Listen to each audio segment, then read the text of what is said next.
सबके सिर पे उधारी रहेगी, सबके सिर पे उधारी रहेगी, जनता पे सारी जिम्मेदारी रहेगी। सबके सिर पे उधारी रहेगी, जनता पे सारी जिम्मेदारी रहेगी।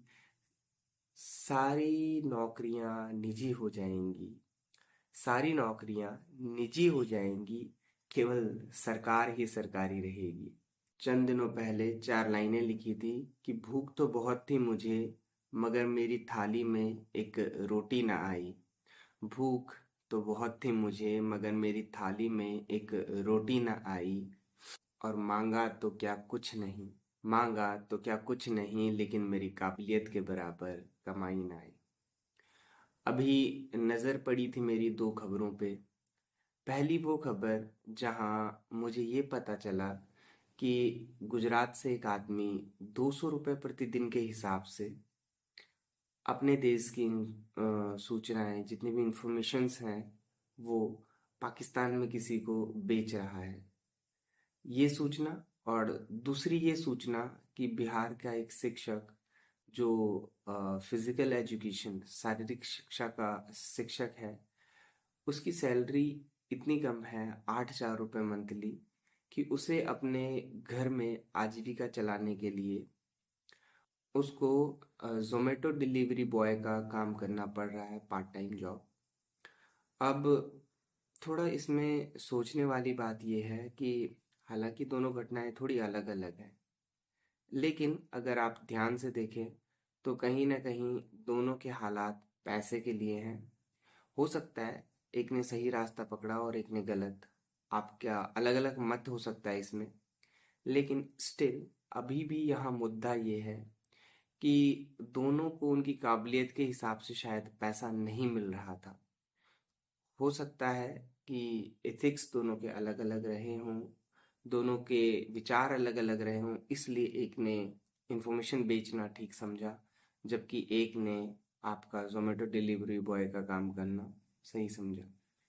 आप इसे सही और गलत के पैमाने पे तोल सकते हैं, लेकिन सही और गलत के पैमाने पे तोलने से पहले इस बात पे ध्यान देना ज़रूरी है कि क्या हमारे यहाँ हमारी काबिलियत के हिसाब से हमारे युवाओं को रोज़गार मिल रहा है। कि जितने वो पढ़े लिखे हैं, जितनी उनकी काबिलियत है, उसके हिसाब से हमारे पास काम भी है, हम उन्हें रोज़गार दे पा रहे हैं या नहीं। ये मुद्दा बड़ा दिलचस्प है, क्योंकि जिस तरीके से आजकल राजनीतिक हालात हैं, तो राजनीतिक हालातों में शिक्षा, बेरोजगारी, ये मुद्दे काफ़ी दूर जा चुके हैं। आजकल आपका चलता है कि हम 500 यूनिट फ्री दे देंगे, हम 200 यूनिट फ्री दे देंगे, हम 1,200 रुपये महिलाओं को देंगे, हम 2,000 रुपये महिलाओं को देंगे, हम 3,000 रुपये बेरोजगारों को देंगे।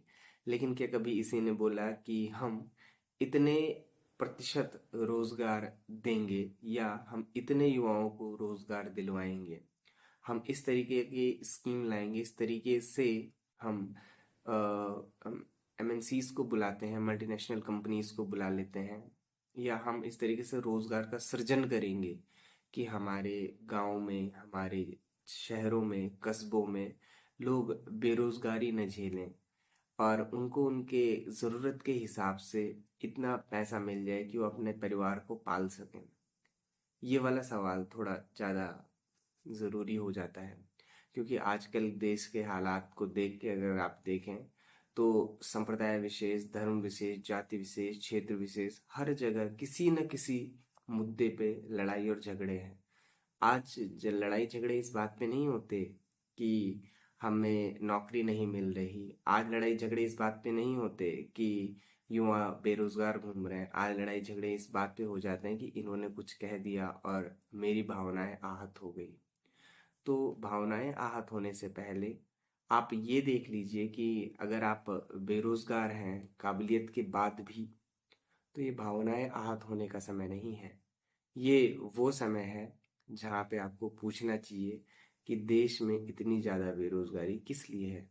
और हर समय पे जब भी ऐसे हालात बने हैं, तब तब युवाओं ने, तब तब बेरोजगारों ने, और तब तब समाज ने सवाल उठाया है। तो समाज का काम सवाल उठाने का है। इसी पे मुझे बड़ी प्यारी सी कविता पढ़ी थी मैंने कहीं। कविता क्या थी, एक शेर था छोटा सा। वो पढ़ा था, उसकी 4 लाइनें याद आती हैं कि सबके सिर पे उधारी रहेगी, सबके सिर पे उधारी रहेगी, जनता पे सारी जिम्मेदारी रहेगी। सबके सिर पे उधारी रहेगी, जनता पे सारी जिम्मेदारी रहेगी। सारी नौकरियां निजी हो जाएंगी, सारी नौकरियां निजी हो जाएंगी, केवल सरकार ही सरकारी रहेगी। तो ये वाले हालात कुछ ज़्यादा ही हो रहे हैं।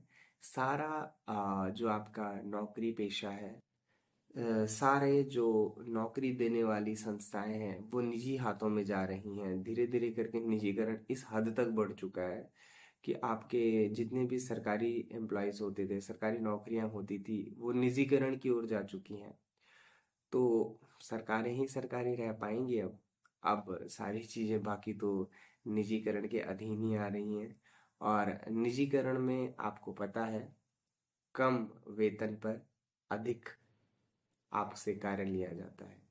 तो एटलीस्ट मैं ये गुजारिश करूँगा कि आप किसी भी बहस में फंसने से पहले एक बार इस मुद्दे पे ज़रूर विचार करें कि क्या आने वाले समय पे सबके लिए रोज़गार मौजूद होगा, या फिर ये रोज़गार की समस्या हम ही तक फंसी रहेगी। आप लोगों के लिए या आने वाली जनरेशन के लिए तो बहुत सारा रोज़गार है।